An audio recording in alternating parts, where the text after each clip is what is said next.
I make you welcome. This is Enterprise Weekend, reaching you from Enterprise Television from our corporate headquarters in Lagos State, Nigeria. I am Henry Igwebike. Let's kickstart today. Very interesting day it is. Also a very beautiful morning with our newspapers, and we look into all that we have coming from the dailies, and right after that will be our main conversation also for today. But do well to be part of what we do. Have a say in what we say. You can find us, reach us when you visit us at enterprisetvnews.com. You may equally like, comment, and follow us on all our social media platforms at Enterprise TV7. I am very so honored to have with me right here in our studios Tochukwu Esokamba. He is a development communicator and a public affairs analyst. Good morning to you, Tochukwu. Good morning. Thank you so very much for your time. You're welcome, and thank you so very much for having me. Yes, it's a pleasure. Now let's kickstart this morning with the first daily on our desk, coming from the Weekend Trust newspaper, which is equally the weekend version of the Daily Trust newspaper we all know. And we have the big story: 215 students, 12 staff kidnapped in Niger. And that's coming from the Christian Association of Nigeria. And the writer to that particular story says the federal government shuts down 41 unity schools across the country. We equally have other interesting matters. DSS moves Kanu, that's Nnamdi Kanu, to Sokoto Custodial Center. 2027 opposition parties battle rising court cases. And on the bottom strip, we have undergraduate buckle under cost of accommodation. NDLEA intercepts a cocaine shipment from Brazil, detains 20 Filipinos.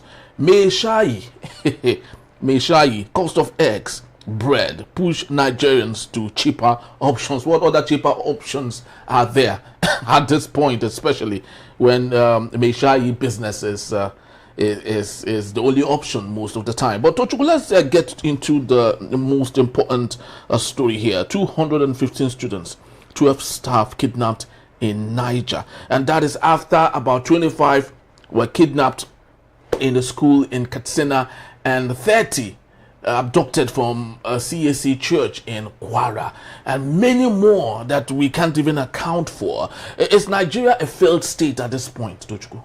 Of course, Nigeria is a failed state. Nigeria is a failed state by every definition of the word, by every measure, by every standard. Nigeria is a failed state. And what is most disturbing is not just that Nigeria is a failed state, but that we keep sinking deeper and deeper into our problem. Things are getting worse. If the problem has been arrested and we're thinking of how to climb out of this quagmire we find ourselves in, there would have been hopeful, but things are getting worse. Security is getting worse. Like you say, 25 students were kidnapped, members of the church were kidnapped, and then 215 were kidnapped. The number 215 is staggering, and like I keep saying, think of the logistics of moving 215 persons. Yeah. So it's a time the nation should have been at alert. It's in a state where the security agencies should have been prepared for any eventuality. It's not in a state where you have not had a similar experience in the past. And then these guys came in, moved that many number of students. Were they moving them on motorcycle, on a motor convoy, or they're marching through the forest? Because Tochukwu, you need about 3 coaster or 4 coaster buses. Coasters take 40 to 50, maybe. So you're talking about 4 or 5, 6, yeah. And they drive through the streets, the roads, or what? So the number one issue, or one indisputable fact, is that the powers that be are privy of what is happening. They are complicit in this whole kidnapping, all this insecurity, because there's so much they can do that they have refused to do to secure the lives of Nigerians. This is actually alarming, because you talked about complicity at this point, which is crucial. We have a very notable figure in all of this, because you talked about complicity. Shegumi, who had always been given airtime on different legacy or media organizations, and he has found a way of making us feel that these people who commit these heinous crimes are Nigerians like us and should not be considered as terrorists. They are terrorists. The armed robbers are one of us, but then they are still armed robbers and deserve to be punished. So a man like Gumi has talked so recklessly, so irresponsibly in the past. He has not hidden his applause, his support for terrorism. Why is he still walking around? That is the question. Yeah, so, the names of the sponsors of terrorism have been made available to this government. Why have they not publicized it? Why have they not arrested these sponsors of terrorism, prosecuted them, and jailed them? That's another question. The government knows what is happening. A certain former president was quoted as saying that if terrorism extends for more than 48 hours. 24 hours, actually. 24 hours. That the government has a hand in it. So the government, the federal agencies, the law enforcement agencies have a hand in what is happening. Tochukwu, is it fair to say that the chicken finally has come home to roost? Because President Bola Ahmed Tinubu was very significant in during the days of Goodluck Ebele Jonathan. You know, most of the things you see happening now were like a script that was played during the days of Goodluck Ebele Jonathan, just to make his governance look poor, to make him look not good enough to lead the country, and they used that as a scaffold to get APC on board today. So do you see Kama making itself available with Tinubu as we speak? Has nothing to do with karma. If a politician stops politicking, what will he do? And what is politicking? You have to disparage your opponent. You want the people to vote for you and vote against him in the next election. So that's part of politics. So it's that like, cannot be called karma. It's like getting into a ring and saying my opponent is wicked. He was punching me in the face. That's the object of boxing, to punch you in the face and knock you out. So he has done nothing wrong by punching you in the face and knocking you out. You go to a soccer match. Each team is playing to win. So politicians play to win an election. There's nothing wrong with it. There's nothing wicked about it. So it has nothing to do with karma. It's all about politics. All right, but let's get to other interesting matters here. And we have undergraduate buckle under cost of accommodation. Tochukwu, in most tertiary institutions now, the cost of accommodation is close to what you can pay in most cities across the country. And these are students still struggling to understand what their lives would look like. So what do you think is the missing link here, especially coming from where we used to be in the 60s and the 70s, where the federal government, you know, made it easy for people to go to school. And now, these same people who enjoyed the benefit of good governance in the 60s, 70s are making it tighter for students of today to learn and equally acquire the same education. And the matter becomes even more heartrending when you remember that the average Nigerian family is not wealthy. The average Nigerian family is impecunious, just trying to eke out a living. And when education for their children becomes this expensive, then it should worry every individual. In the past, when the government was concerned about the education of the Nigerian masses, universities provided accommodation at very reasonable rate. Price, Even at a point, Yakubu Gowon, especially during the days of Yakubu Gowon, education in the university became almost free. They paid next to nothing for tuition, next to nothing for food. And I think there was a time a meal was 25 cents. That's 1/4 of a naira, and you can eat one meal. So Gowon pumped in a lot of money into the university system and made it very inexpensive. And those days in Enugu, when the University of Nigeria and Nsukka Enugu campus started expanding and needed more accommodation, they couldn't meet the accommodation on campus. They arranged for accommodation outside the school, but still under the auspices of the school. So students lived off campus, but it was still subsidized. Now I think the universities are almost hands-off. I don't know the details. Accommodation. So people go to the street on the street to compete with regular tenants, Exactly. which will be very hard for many to handle. But it is just a question of priority, leadership priority. Most of our leaders, their children study overseas. Yeah, very well. So they have no personal stake in what is happening to students in Nigeria. That's why you can have strikes that last for 2 years and nobody cares. Because if your children are out of school and you see them every day loitering around, you just can't take it if you're the minister for education or something. But so it doesn't matter. It's just bad leadership. Bad leadership that permeated and perverted every aspect of the society. That's the bottom line. It's actually very, very sad that these same people that we have named as bad leaders would often and every time make us feel that they are the right people for the job. They tell you that it is their turn. They tell you how best they can do it. They tell you that no other one, contestant, or candidate has the same ability like they do. And when given such opportunity, they mess everything up. Well, what did you expect a politician to tell you? But vote for me because I'm inefficient. But vote for me because I can't get the job done. But they're telling you what they're supposed to tell you. But Tochukwu, isn't it time we rewrite this narrative? Because we all, hide ourselves, behind our fingers and call it politics and give it this awesome name, while at the same time it is hurting us. Don't you think it's time we change the narrative? When you say we, who are we? Nigerians, we are people, right-thinking people. Nigerians, right-thinking people. I wish there are right-thinking people out there. The masses, I keep saying this time and time again, the masses do not think. The masses follow, and they follow sheepishly. So there can be a countervailing message, but not from the masses, from leaders, opposing leaders. But left for the masses don't think. Another very dangerous aspect of Nigerian democracy is poverty. A certain writer once wrote that to mix the politics of democracy with the economics of scarcity, economics of poverty, is a dangerous experiment.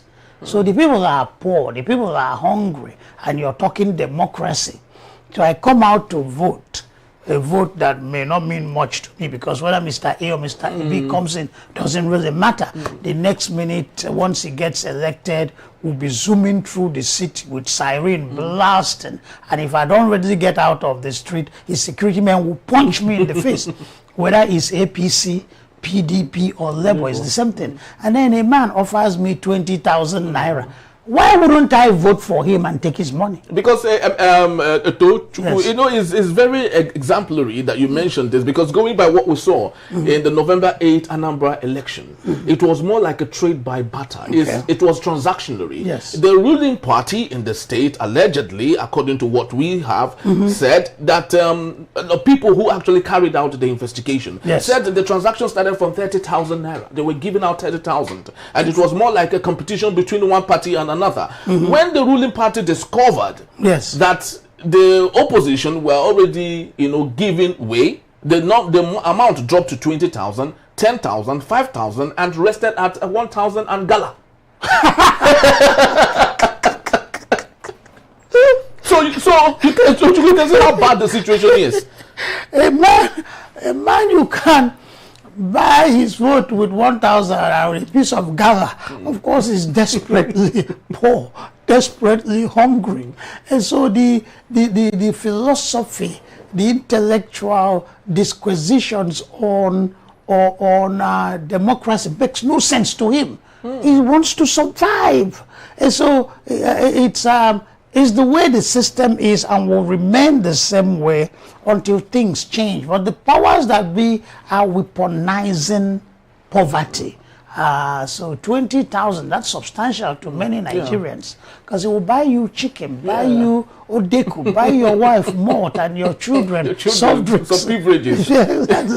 So it's it boils down to bad leadership. But there's not been a county. Nobody can deliberately, willingly relinquish power. So those in power must protect their power.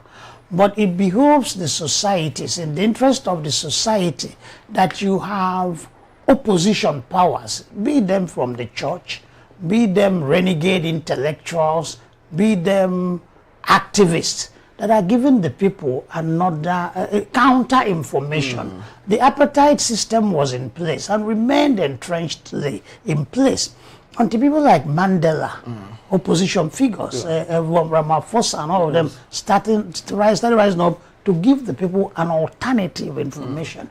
So it's a question of leadership. The powers that be will not change their ways. It is for the activists, a new form of leadership to counter them and make reawaken the consciousness of the people. All right, it's ironically said that no leader would love to relinquish a power. No, nobody can. And this is why, Tochukwu, I think we must give it up to Nelson Mandela, who went to jail for the people for 27 years. In 1990, he was let out of the jail. He won elections in 1995. And ruled for 4 years, gave up power, relinquished power willingly in 1999. Yeah. And even when he was offered the opportunity for a second time, he said, no, this one time is okay for me. So you can see how we have been able to differentiate. So I guess it's a thing of choice and integrity, personal integrity of leaders. Yes. Because if Nelson Mandela, who had the opportunity of ruling forever, give up power, then nothing stops politicians in Nigeria from doing it if really they are interested in a great leadership. They are not interested in anything. They're interested in money. The average Nigerian is not interested in anything. The average Nigerian is interested in food, alcohol, fancy clothes, and sex and money. That's all we're into. We have no morals. We have no principles. Everybody wants quick money. Everybody's a liar. Everybody's a thief. It's just the system we find ourselves in. Very well said. All right, let's move to the Guardian newspaper for a bit, just before we call it a wrap for this particular segment. The Guardian newspaper has it that inside MAGA school girl abduction, how bandits shot my husband in my presence. And that's coming from the late vice principal's wife. Very sad indeed. But on the top strip, we have hashtag genocide crisis. Where is Nigeria's National Assembly? Very poignant. Tochukwu, let's speak about that. The United States of America, of course, had no had no choice of deliberating on our matters. They have their own issues and their wahala, right? But they decided to deliberate on our matters. But here we have a National Assembly as led by Senate President Godswill Akpabio, who are more fixated on personal issues. The other day we have Ned Nwoko, brandishing his issues with his wife that has no business with his constituency, yes, and running that constituency the way it should be run. We have issues with Godswill Akpabio and Natasha. Yes, brandishing their whatever it is, their nuisance value, to the open.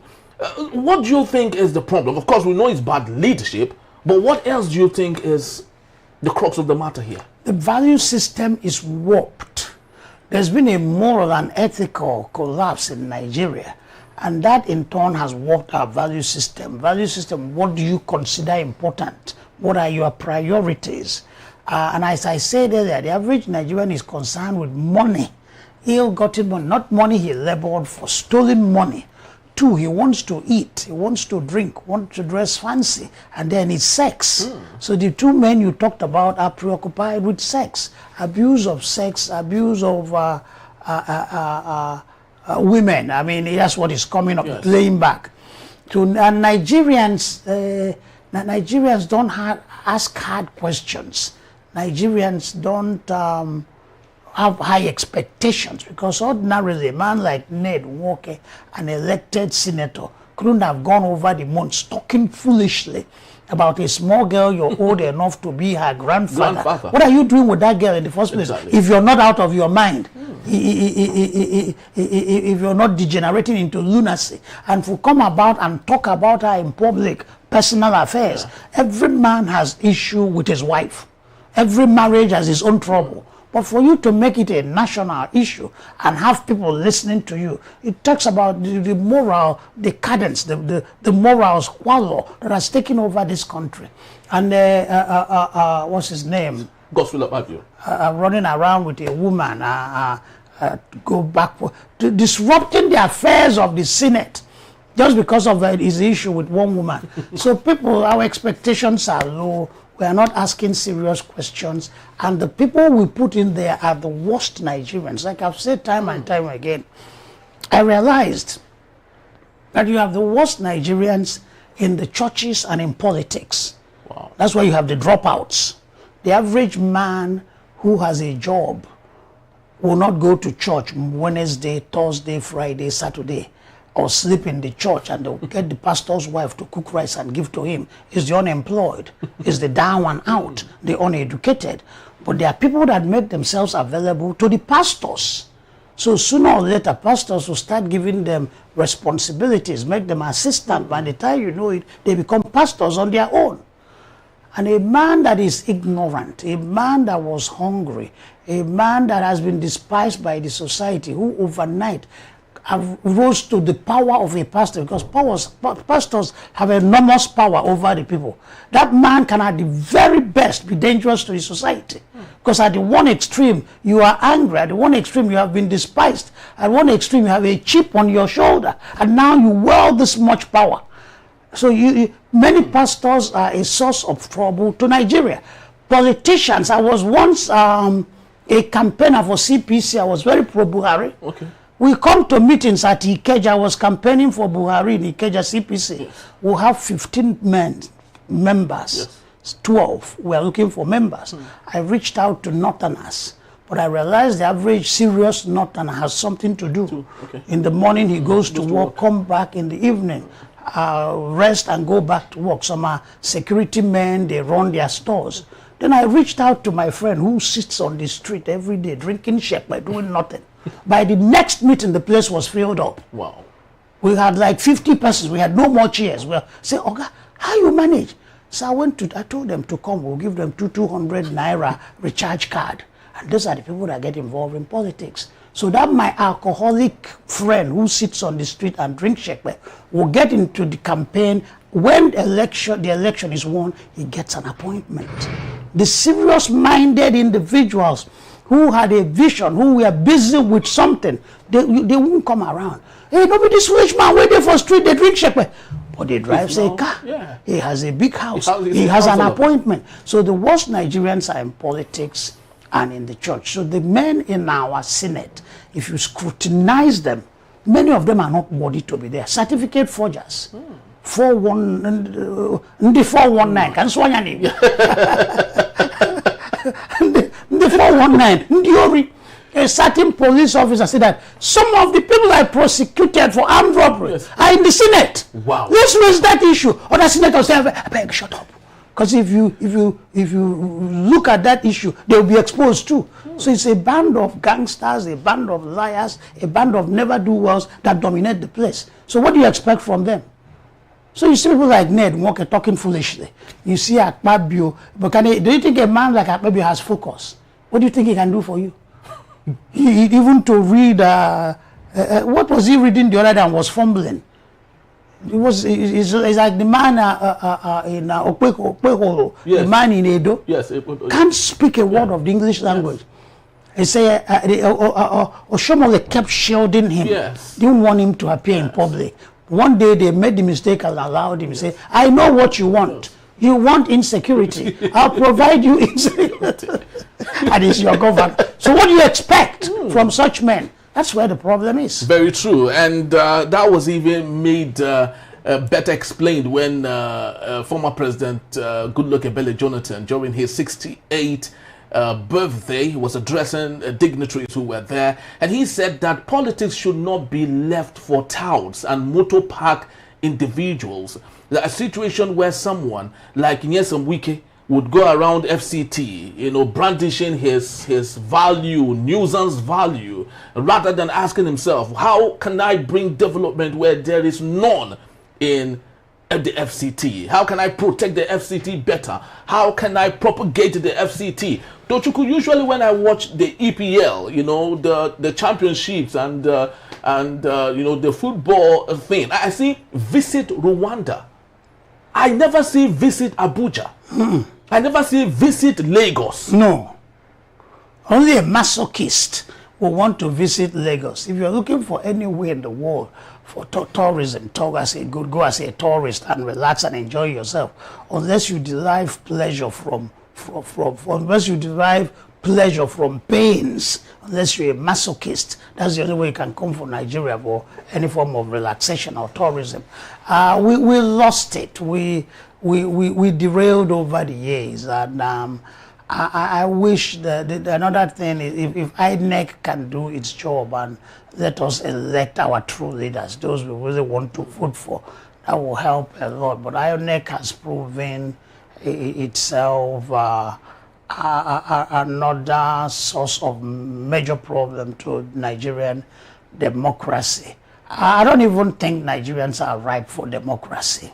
Nigerians are not ripe for democracy, but Egypt is not a democracy. No, it's not. And Egypt is not under military rule. Yeah. They fashioned out a kind of semi-authoritarian system that has made the country develop, you know. So I think it's time Nigerians look into some kind of modus operandi, political modus operandi, that can allow us to make progress. But this running in circles, this consistent degeneration of morals, standards, ethics, will not take us anywhere. And that's associated with democracy in Nigeria. Very true. A situation where the three arms of a government are busy singing, "On your mandate, we shall stand." On whose mandate? On the president's mandate. They all will stand. The judiciary, the legislature, the executive are all singing, "On your mandate, we shall stand." While insecurity is looking at us, and poverty